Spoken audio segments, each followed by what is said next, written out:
Okay guys, ini adalah cam custom CDT padu. Okay, siapa yang nak tambah laju boleh pakai cam CDT. Pickup top speed akan dapat maksimum ikut spek. Kalau pakai blok 53 dia akan hasilkan maksimum pickup dan top speed untuk 53. Kalau pakai blok 56 dia akan menghasilkan pickup dan top speed untuk blok 56. Kalau pakai blok 58 62mm dia akan hasilkan maksimum top speed ikut spek 62mm. Okay, jadi yang ni order daripada Tuan Saiful Zaman 7BLO, nombor tracking akhir sebagai rujukan owner. Okay, jadi dia order cam CDT padu PNP A5 okay, untuk spek standard. Okay, kalau nak main ladang, nak pick up padu, top speed padu, main motocross okay, cam CDT sangat padu. Okay, jadi kalau nak lagi padu, kawan boleh combinekan, gabungkan dengan CDI CDT.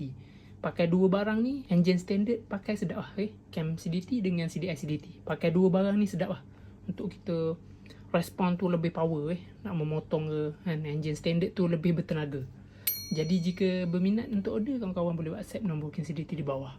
Terima kasih support.